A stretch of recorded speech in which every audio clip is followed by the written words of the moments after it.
할렐루야. 오늘도 함께 예비하는 사랑하는 모든 가족들,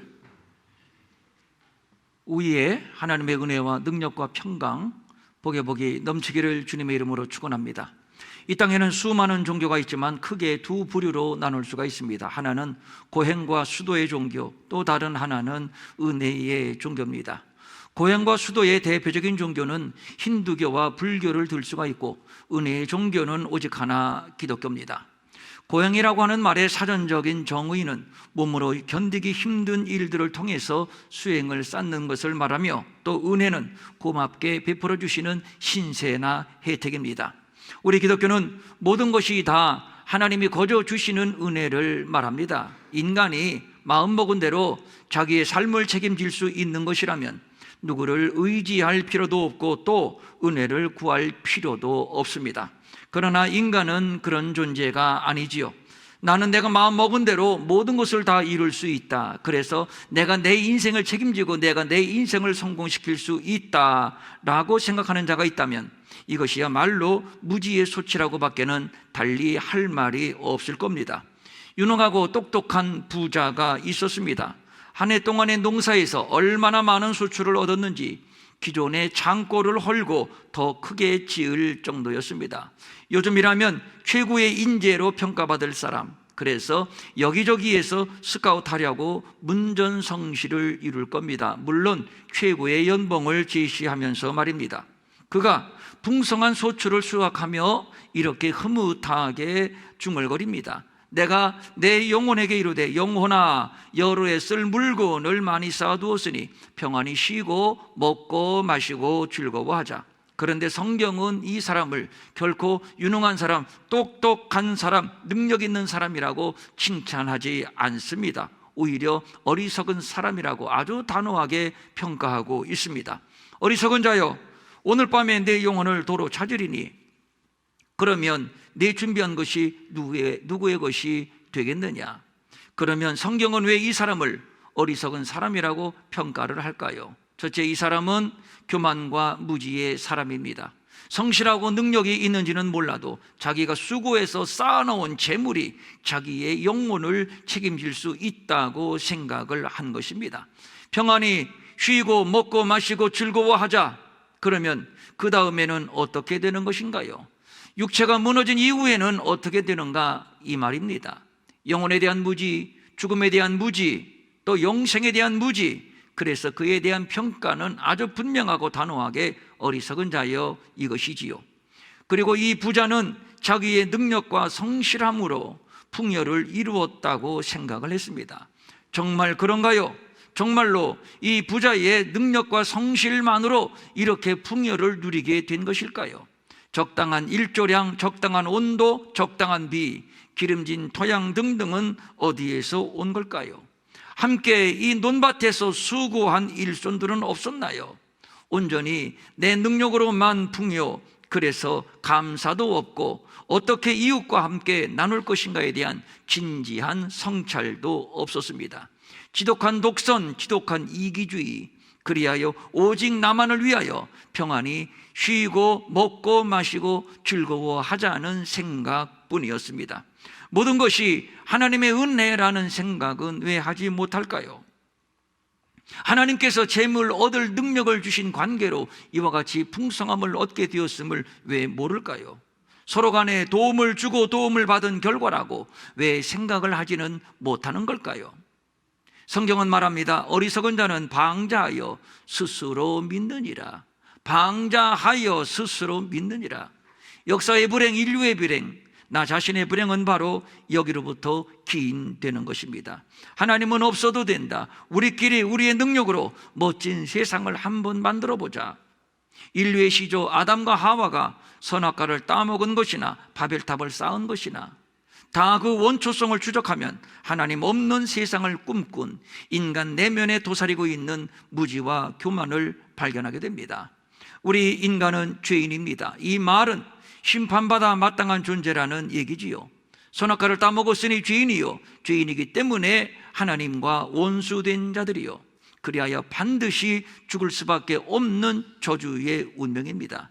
이러한 인생을 가리켜서 성경은 본질상 진노의 자녀라고 말하고 있습니다. 그러나 하나님은 사랑이십니다.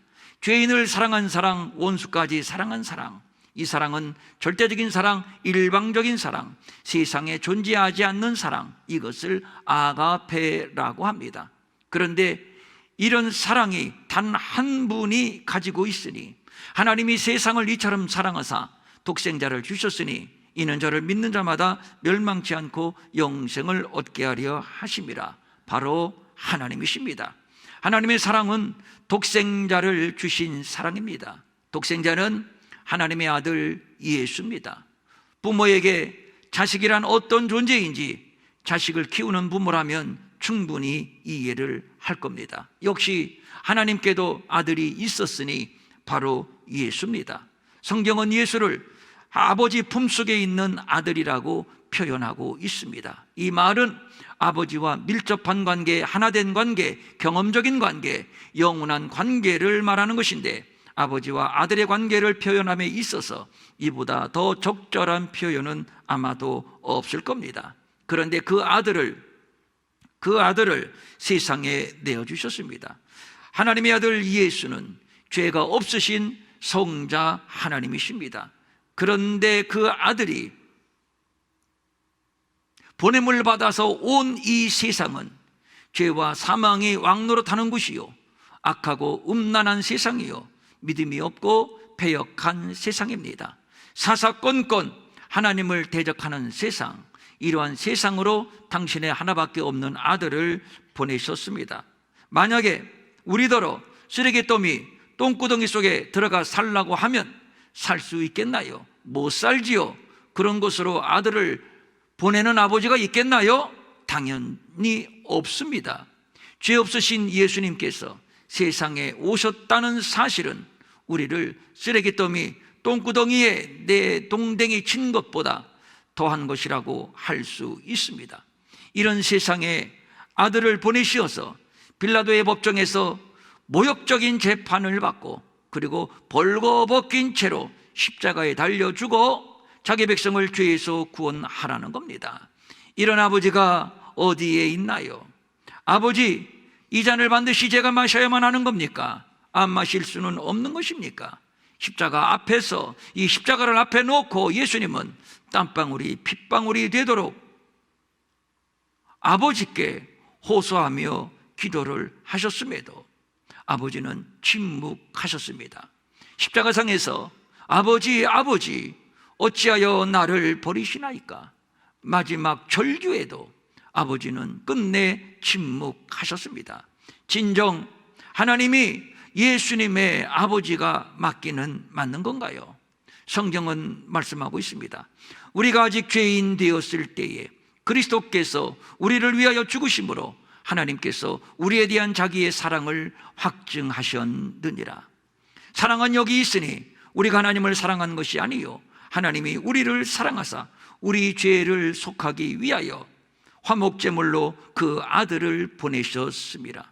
그렇습니다. 우리는 어떻게 하면 이 죄인된 신분을 탈피할 수 있을까? 어떻게 하면 구원을 받을 수 있을까? 고민해 본 사실도 없고 요청해 본 사실도 없습니다. 여전히 우리는 죄인이었고, 여전히 하나님과 원수되었고, 여전히 본질상 진노의 자녀이었습니다.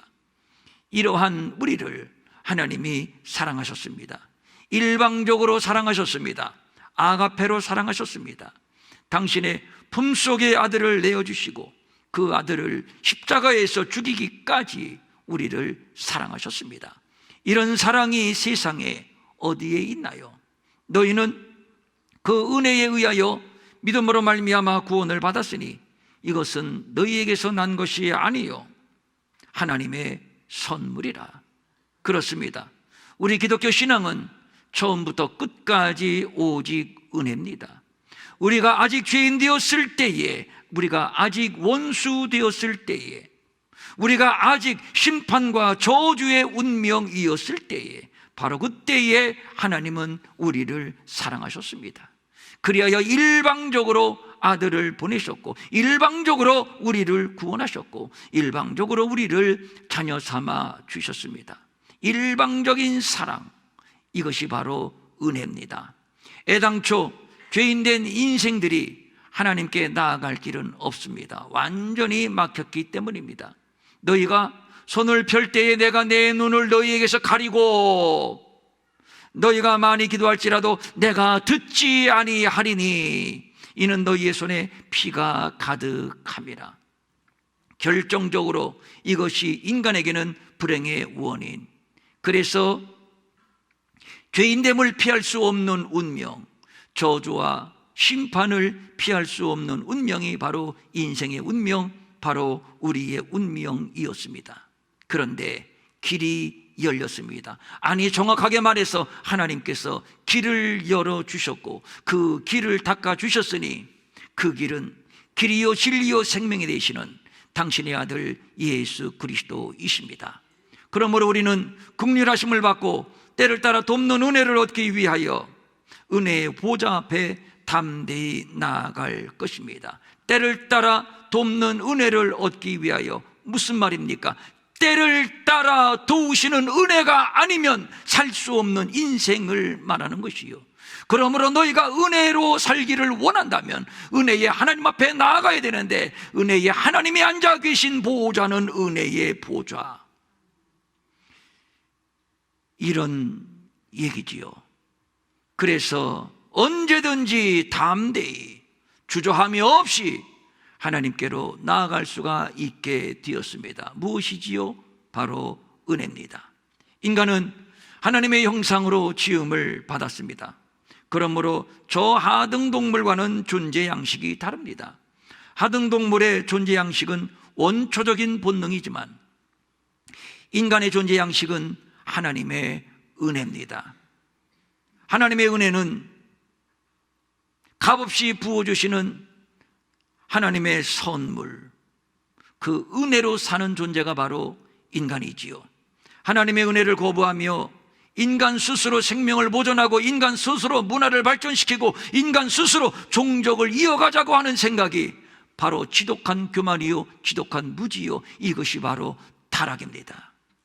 구원받은 것이 은혜이며 성령의 감동을 입어 예수를 날마다 더 깊이 알아가는 것이 은혜이며 그리스도의 몸된 교회를 섬기는 것이 은혜이며 또 세상의 유혹을 이길 수 있는 힘을 얻는 것도 바로 은혜입니다.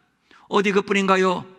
우리가 날마다 먹는 일용할 양식도 은혜요, 우리가 이렇게 건강을 유지하는 것도 하나님의 은혜요, 모두가 하나님께로부터 주어진 은혜입니다. 그러므로 은혜가 아니면 도무지 인간은 설명이 안 됩니다. 이것을 알아야 합니다.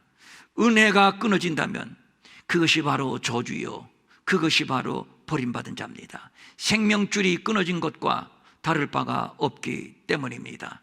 내가 산을 향하여 눈을 들리라. 나의 도움이 어디서 올까? 나의 도움은 천지를 지으신 여호와에게서로다. 나의 도움이, 우리의 도움이 어디서 오는가요? 사방을 둘러봐도 천지를 지으신 여호와밖에 없다는 것이 시인의 고백입니다.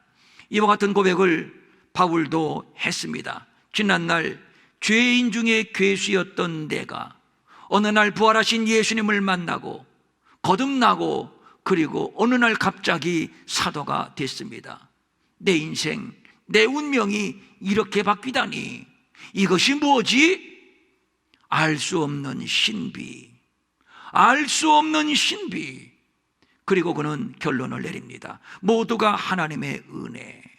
그래서 또 고백을 합니다. 내가 나 된 것은 하나님의 은혜로 된 것이니 오직 나와 함께 하신 하나님의 은혜로라. 그러므로 인간은 은혜를 먹고 살고 은혜를 입고 살고 또 은혜 가운데 사는 존재임을 잊어서는 안 될 겁니다. 그래서 하나님의 도우시는 은혜가 필요할 때면 언제든지 담대히 은혜의 보좌 앞에 나아가는 것이지요. 그래야 살기 때문입니다. 목마른 사람이 운물을 찾듯이, 병든 사람이 의원을 찾듯이 은혜로 사는 사람은 은혜를 찾아야 하는 것이니 은혜를 주시는 분은 은혜의 하나님, 그 하나님이 계신 보좌는 은혜의 보좌. 그래서 우리는 날마다 이 은혜를 얻기 위하여 은혜의 보좌 앞에 나아가게 되는 것이지요. 그래서 기독교는 고행을 말하지 않고 업보도 말하지 않습니다. 하면 된다는 자신감이나 적극적인 사고방식을 말하지도 않습니다. 오직 하나, 은혜만을 말합니다. 예수 그리스도는 우리에게 하나님의 은혜를 운반하신 분, 그래서 예수는 은혜 위에 은혜입니다. 하나님께서 아브라함을 택하신 목적이 있습니다. 아브라함 개인이 복받고 그의 자손이 복받고 잘 사는 것이 아니라, 아브라함, 내 씨로 말미암아 천하만민이 복을 받을 것이야. 그러니까 내 씨 예수 그리스도를 통해서 천하만민이 복을 받게 되는 것이 아브라함을 부르신 목적이요, 이것이 변치 아니하는 언약, 반드시 이루어지는 언약, 그래서 영원한 언약입니다. 이렇게 해서 택하신 민족이 아브라함의 자손 유대민족, 나라는 이스라엘, 땅은 아시아, 유럽, 아프리카를 잇는 세상 중앙에 위치한 가나안. 이스라엘과 딱 맞물려 붙어있는 나라가 지중해지요. 세상 중앙에 있는 바다, 세상 중앙이 바로 가나안입니다. 이스라엘은 모질다 그렇게도 모질 수 없는 역사를 가지고 있습니다. 한 번도 태평성대를 이룬 적이 없었던 민족, 굳이 있다면 다윗과 솔로몬 시대 정도를 말할 수 있는데, 그 기간은 아무리 길게 잡아도 80년 정도밖에는 안 됩니다. 세계가 군침을 삼키는 매력적인 먹잇감, 그래서 성경은 예루살렘을 모든 민족을 취하게 하는 잔이라고 표현을 했는데, 마치 알코올 중독자가 술만 보면 미친 듯이 달려들듯이 세계의 제국들이 저 이스라엘만 보면, 가나안만 보면 미친 듯이 삼키려고 달려듭니다. 이것은 누구의 선택이 아니라 하나님이 그렇게 뜻을 정하신 것입니다. 잘 살고 있는 갈대아 우르에서 아브라함을 불러내어 내가 너와 내 후손에게 내가 고려하는 이 땅 곧 가나안 땅을 주어서 영원한 기업이 되게 할 것이고 나는 그들의 하나님이 될 것이야. 하나님이 콕 집어 지정해 주시고 콕 집어 그리로 인도하신 땅. 그러므로 저들은 이 땅을 떠나면 안 됩니다. 저들의 자손 천대만대에 이르기까지 이 땅에서 살아야 합니다. 그것이 하나님의 뜻입니다. 하나님은 이 땅, 이 민족, 이 나라를 통해서 당신의 구속사를 펼칠 겁니다. 이 땅, 이 민족 가운데 하나님의 아들이 올 것이고 12명의 제자들을 택하실 것이고 예수님이 십자가에서 구속사를 이루실 것이고 성령이 임하고 교회가 세워질 것이고 이제 이곳으로부터 시작된 하나님 나라의 복음이 땅끝 열방까지 전파될 겁니다. 그래서 성경은 저들을 가리켜 제사장 나라다, 하나님의 장자다, 하나님의 말씀을 맡은 자다, 이렇게 말하고 있는 것이지요. 1900년 동안 나라를 잃어버리고 땅을 잃어버리고 민족들은 뿔뿔이 흩어지고 세계는 저들을 향해서 지구상에서 없어져야 할 암덩어리라고 증오와 멸시를 퍼부었습니다. 나치 독일의 유대인 학살이 한참 번창할 때 유대의 랍비가 로마 교황청에 도움을 요청하는 편지를 썼습니다. 내용은 무고한 유대인, 특히 어린아이들만이라도 구해 주세요.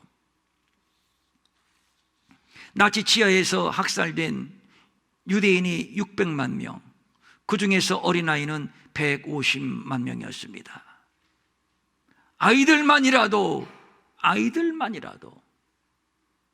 학살당하지 아니하도록 교황청이 나서서 우리를 좀 도와주세요. 이것은 피 맺힌 절규였습니다.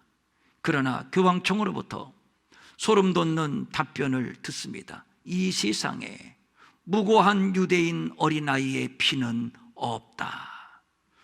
모든 유대인의 피는 악하다. 그러므로 당신들은 죽어야 한다. 그 당시에 교황이 비오 12세입니다. 왜 유독 이스라엘은 이런 한스런 역사의 길을 걸어야만 했는가요? 이렇게 증오와 저주의 폭탄을 한 몸에 받으며 존재하는 나라가 역사상 이스라엘 외에 없습니다. 인권을 단합하고 전쟁과 테러로 존재하는 나라들이 얼마든지 많이 있습니다만, 그러나 아무리 그래도 이스라엘에게 퍼붓는 저주와 독소를 그들에게 퍼붓지는 않습니다. 지금 이스라엘의 전쟁은 하마스의 기습적인 침공이 발단이 되었고, 이로 인해서 지금 저 이스라엘은 피바다가 되었습니다. 얼마나 잔인하게 사람을 죽였는지 이스라엘 유엔 대사가 유엔에서 연설을 했는데 그 일부를 소개해 드립니다. 치밀한 계획을 가지고 침대에서 자고 있는 이들을 잔혹하게 죽였다. 콘서트에 참여한 수백 명에게 무차별적으로 발포했다. 시신은 불사라지거나 난도질 당했다. 남은 것이라곤 대부분 살덩어리나 피투성이의 팔다리, 제로 변한 형체 없는 시신뿐이었다. 부모들은 팔다리의 주인공을 찾는 DNA의 감식을 위해서 아이들이 쓰던 칫솔을 가져와야만 했다. 하마스의 괴물들은 아이와 여자들을 무차별적으로 강간했다. 자기들이 강간한 벌거벗은 여성들을 가자거리에 행진시켰다. 이 모습을 수천 명이 바라보며 야유하고 환호했다. 그들은 어린아이들까지 고문했다. 신생아들을 침상에서 꺼내 두개골이 묵사발이 되도록 반복적으로 바닥에 부딪히게 했다. 자녀들은 부모들은 자녀들 앞에서 불타 죽었고 목베임을 당해 죽었다. 어떤 공포 영화보다도 더 공포스러웠다. 그리고 그 다음의 내용을 우리는 주목합니다.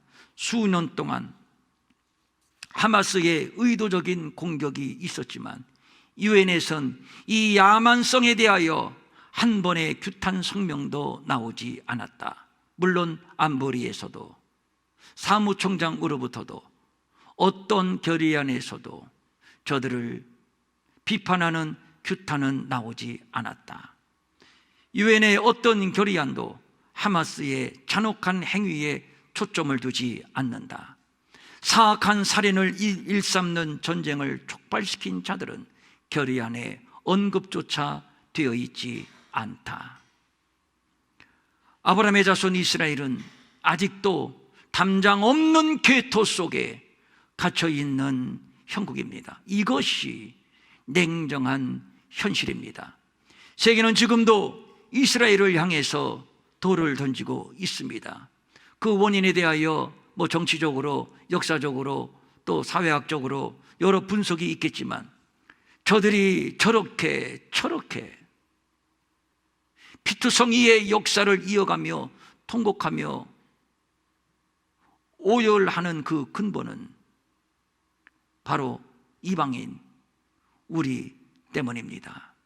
가지 얼마가 꺾였는데, 이스라엘의 가지 얼마가 꺾였는데 그 꺾여진 부위에 돌감람나무인 이방인이 내가 그들 중에 접붙임 바 되어서 참감람나무의 뿌리의 진액을 함께 받는 자가 되었다. 저들이 꺾여 나라를 잃어버리고 세계를 떠돌며 천도꾸러기로 살게 된 것, 1900년 만에 겨우 그 땅에 들어가서 나라를 건국했지만 여전히 전쟁과 테러, 죽음의 공포가 그치지를 않고 항상 긴장과 초조감 속에 살아갈 수밖에 없는 나라, 그럼에도 비난을 소낙비처럼 받으며 사는 나라. 지금 저 땅에서 일어나고 있는 참상도 역시 마찬가지입니다. 아직도 꺾여진 상처가 아물지 않았습니다. 아직도 피가 나고 아직도 고통스럽습니다. 저들은 너무 아파서 울고 있습니다. 너무 아파서 통곡하고 있습니다.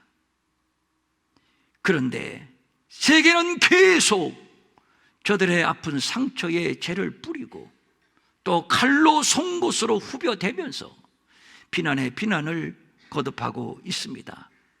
지금 누가 유대인을 동정하나요? 지금 누가 유대인을 돕나요?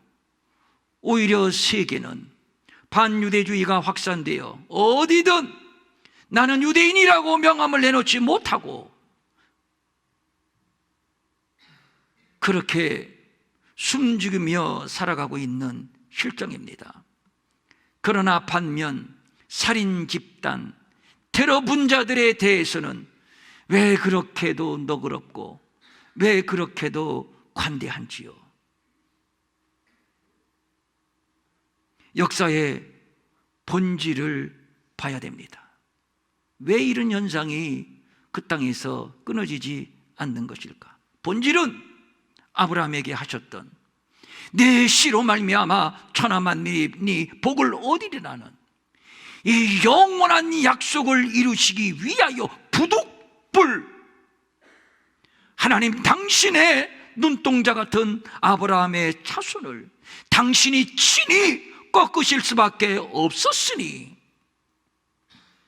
아물지 않은 저들의 상처, 지금까지 흘리고 있는 저들의 피, 저들의 통곡은 바로 이방인, 바로 우리, 바로 나 때문인 것입니다. 그 아픈 상처, 피투성이 꺾여진 그 자리에 이방인인 우리를, 바로 나를 접붙여 살게 하시기 위하여 당신의 사랑하는 창자 이스라엘의 가지를 꺾으신 겁니다. 그래서 오늘 본문은 우리에게 이렇게 간곡히 당부하고 있습니다. 너희는 이스라엘의 잃어버린 양에게로 가라. 대상은 이스라엘. 가면서 전파하여 가로되 천국이 가까웠다 하고 그들에게 천국 복음을 전하라는 얘기, 영적인 부흥을 일으키라는 얘기. 세 번째, 병든 자를 고치며 죽은 자를 살리며 나병 환자를 깨끗하게 하며 귀신을 쫓아내되 너희가 거저받았으니 거저주라. 저들의 눈물을 닦아주며 저들의 상처를 어루만져 주고 저들의 아픔을 보듬고 치유해 주라는 얘기. 또 그 집에 들어가면서 평안을 빌라. 지금이야말로 두려움 속에 날밤을 새우는 저들에게 다가가서 안아주고 기도하며 격려하며 평안을 빌 때가 아닌가 싶습니다. 이스라엘 내에 들어와 있는 모든 외국인들이 다 본국으로 철수를 했습니다. 한국의 유학생들, 그리고 해외 근무차 들어가 있는 자들, 선교사님의 자녀들 거의 다가 철수를 했습니다.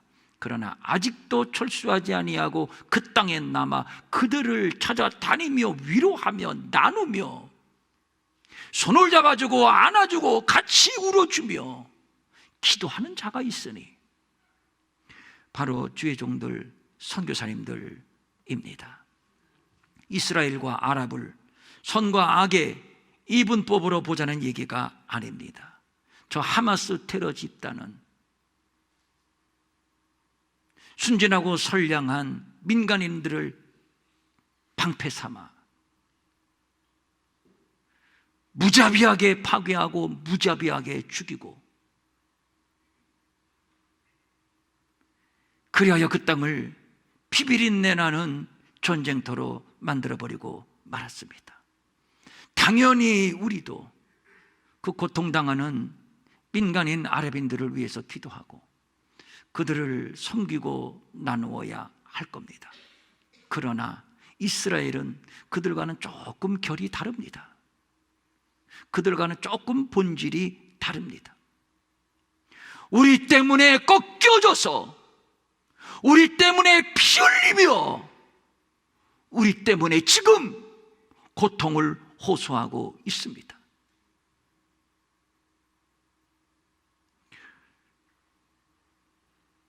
우리가 그들에게 다가가서 그들을 좀 안아주자, 이것이지요. 너희는 위로하라, 내 백성을 위로하라. 너희는 위로하라, 내 백성 아브라함의 자손을 위로하라. 너희는 예루살렘의 마음에 닿도록 말하며, 저들이 감동을 받고 저들이 하나님 앞에 눈물을 흘리고 돌아올 수 있을 때까지 말하고 또 말하고 또 말하고 또 외치라. 그 노역의 때가 끝났고 그 죄악이 사함을 받았느니라 할지니라. 너희는 그들에게 빚진 자니, 너희는, 이방인은 그들에게, 유대인들 아브라함의 자손들에게 빚진 자니, 만일 이방인들이 그들의 영적인 것을 나누어 가졌으면 우리는 지금 그 참 감람나무의 진액을 받아서 우리가 지금 예수 믿고 복을 받았잖아요. 유대인들과 이 신령한 영적인 은혜를 함께 나누어 받는 자가 되었다면, 그 다음 중요한 말씀입니다. 육적으로도 그들을 섬기는 것이 마땅하니라. 이방인은 유대인들에게 빚진 자입니다. 빚은 갚아야 되는 것이고, 지금이야말로 육적인 것으로 저들을 섬기는 것이 마땅할 겁니다. 마땅히 갚아야 하는 것이죠. 우리나라 6.25 전쟁 때에 이스라엘은 대한민국에 10만 달러 상당의 의료와 식량을 지원했습니다. 1948년도에 우리와 같이 독립했고, 1949년도에 제1차 중동전쟁을 치루었고, 말이 그렇지, 이제 막 독립한 신생 국가가 1년 만에 전쟁을 치르고 무엇이 있습니까? 완전히 패어죠. 그런데 저들은 그때, 그 당시 10만 달러 우리 대한민국을 지원을 했습니다. 아주 파격적인 지원이지요. 지금 이스라엘의 전쟁은 너무도 갑작스러운 것이기 때문에 전쟁 물자가 태부족해서 군장비를 제대로 갖추지 못하고 전쟁터에 투입되는 군사들이 많다는 겁니다. 우리와 협력하는 선교사님이 실제 그 전장터에 들어가서 김밥을 나누어 주고, 있는 돈 없는 돈 다 끌어모아서 군복을 마련하고 방탄복을 마련하고, 그리하여 저들을 섬기고 있습니다. 하나님은 우리에게 저들을 위하여 기도하고 섬기라는 이 시대의 미션을 주셨습니다. 그러므로 이번에도 우리는 한편으로는 고마운 마음, 한편으로는 미안한 마음으로 정성껏 저들을 섬길 겁니다. 지난번 이스라엘을 위한 특별 헌금을 실시했고, 그리고 말씀드린 바처럼 이미 편성된 교회의 예산을 송금을 했고, 그리고 다음 주일 추수감사절 헌금 전액을 이제 이스라엘로 보내기로 당회가 결정을 했습니다. 너희가 거저 받았으니 거저 주어라. 너희는 빚진 자들이니 빚을 갚는 것은 너무도 마땅하니라 하여 우리는 빚을 갚을 겁니다. 우리는 저들의 영적 부흥을 위해서 섬길 것이고, 저들의 눈물을 닦고 아픔은 치유하고 평안을 빌면서 우리 가진 재물의 일부를 또 저들과 함께 나누면서 그렇게 우리는 저들을 섬길 겁니다. 사랑하시는 여러분, 기도하면서 한 주간 동안 우리 기도회에 좀 열심을 내서 동참해 주시고, 기도하면서 많은 분들이 참여하실 수 있기를 바랍니다. 예루살렘을 친 모든 백성에게 예루살렘을 대적하고 예루살렘을 공격하고 예루살렘에 피를 나게 하고 예루살렘에 고통을 주고 눈물을 흘리는 자들에게 내리실 재앙은 이러하니 곧 섰을 때에 그들의 살이 썩으며 그들의 눈동자가 눈구멍 속에서 썩을 것이고 그들의 혀가 입속에서 썩을 것이다. 역사가 입증하고 있습니다. 그러나 반면 예루살렘을 위하여 평안을 구하라. 예루살렘을 사랑하는 자는 따라합니다. 형통하리라.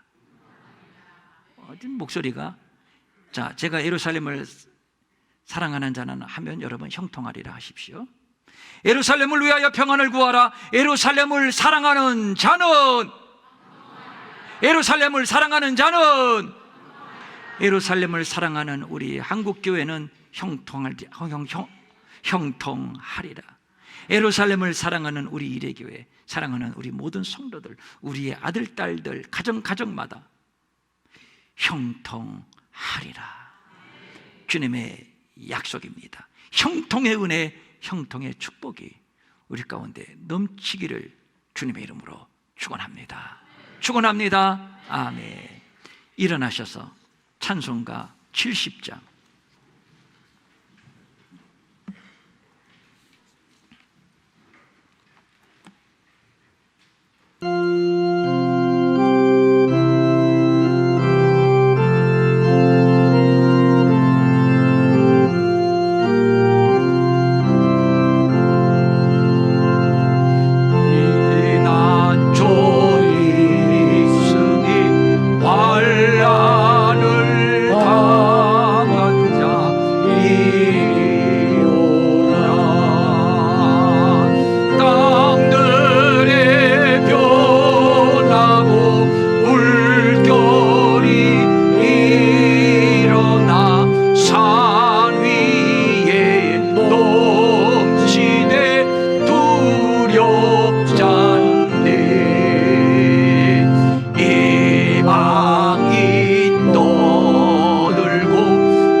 이스라엘에서 일어나고 있는 저 전쟁 때문에 두려움에 쌓여 있는 저 아브라함의 자손들, 그리고 아랍의 선량한 사람들, 그리고 세계의 모든 사람들,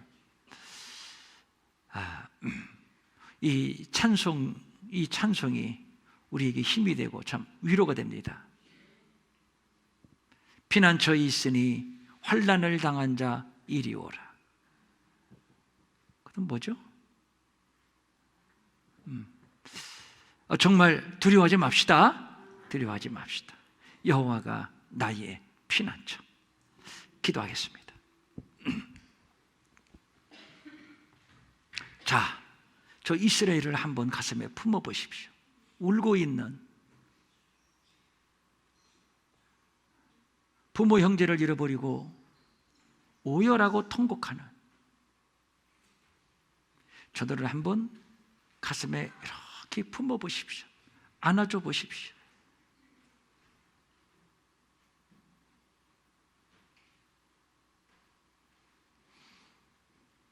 우리 때문에 너희가 이렇게 꺾여졌구나.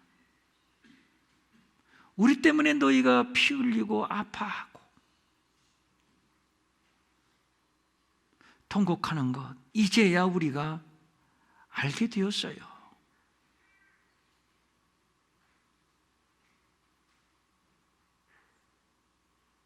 그리고 아랍의 선량한 사람들도 한번 품어보십시오. 어쩌다가 그 땅에 태어나서 그 땅에 살면서 그런 고통을 당하는데 이게 누구의 잘못입니까? 저들의 영혼을 한번 안아보십시오.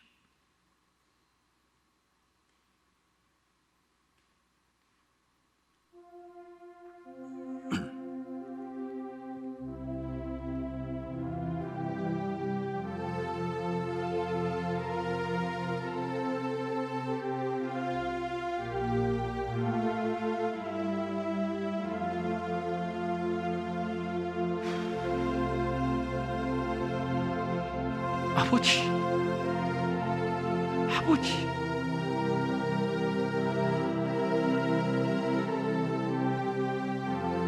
아버지의 뜻은 이루어지고 정쟁은 속히 종식이 되고 저들의 아픔을 주님 만져주시옵소서. 이방이 떠들고 나라들 모여서 진동하나 우리 주 목소리 한 번만 바라면 천하의 모든 것 망하겠네. 떠들고 수군거리고 하나님을 대적하는 이방의 모든 무리들, 성경은 말씀합니다. 그들이 섰을 때에 살은 썩을 것이고 저들의 눈동자는 눈에서 썩을 것이고 저들의 혀는 입속에서 썩을 것이다. 그러나 이스라엘의 평안을 구하고 이스라엘을 사랑하는 자는 형통하리라.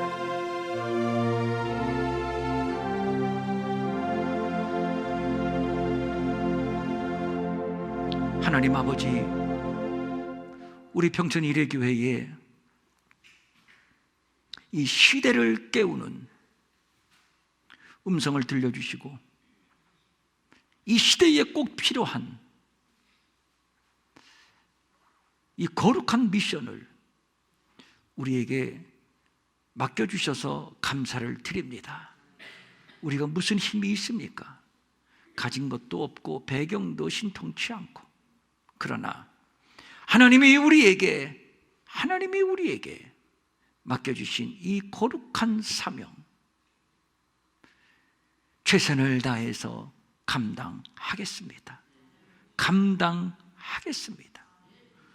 하나님, 우리 일회교회를 써주시옵소서. 이 일의 뜻을 모아 기도하며 동참하는 사랑하는 모든 성도들, 가정, 자녀들마다 이스라엘의 평안을 구하고 이스라엘을 사랑하는 자는 형통할 것이라고, 너를 축복하는 자를 내가 복 줄 것이라고 약속하신 바대로 복을 주시고 형통케 하옵소서. 더 큰 역사 이룰 수 있도록 주님, 우리에게 은혜 위에 은혜, 복의 복을 넘치게 하옵소서. 간절한 소망을 가지고 각종 예물을 주님 앞에 올립니다. 주일헌금, 주정헌금, 11조, 감사헌금, 선교헌금, 장학헌금, 구제헌금, 비전사라 섬기는 또 특별헌금, 또 이스라엘을 섬기는 특별헌금, 각종 예물 주님 앞에 올려드립니다. 각종 기도의 제목을 적어서 올려드립니다. 주님, 이 예물, 정말로 소중한 이 예물 주님 받아 주시옵소서. 받아 주시옵소서. 하늘의 복, 땅의 복이 넘쳐나게 하시고 날마다 날마다 하나님의 비밀이 우리에게 풀어지게 하시고, 주여 우리의 눈을 밝혀주시고 귀를 열어주시고 심령을 감동시켜 주시옵소서. 이제 내일부터 한 주간 또 우리가 모여서 은혜 주신 하나님 앞에 감사의 단을 쌓으려고 합니다. 주님을 향한 간절한 열망으로, 은혜를 사모하는 간절한 열망으로 이 기도의 자리에 우리 모두가 열심으로 동참하게 하시고, 이번 주일은 내 생애의 최고의 감사주일을 올려드릴 수 있도록 축복하여 주시옵소서.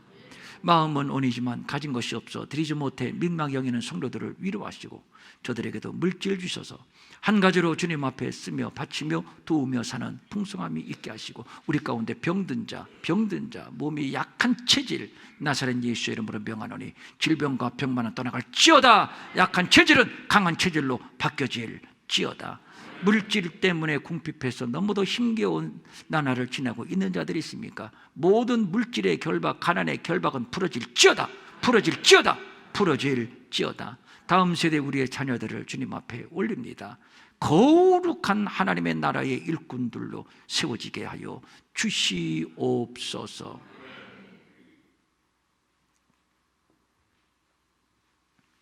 이제는 우리 주 예수 그리스도의 은혜와 하나님 아버지의 무한하신 사랑과 성령님의 감동하시고 위로하시고 안위하시고 능력 주시고 형통케 하심이 저들을 품고 돌아가는 성도들 머리 위에, 그리고 한 주간 동안 감사의 단을 쌓기로 결심하는 성도들 머리 위에 영원히 함께 하옵시기를 간절히 축원하옵나이다. 아멘.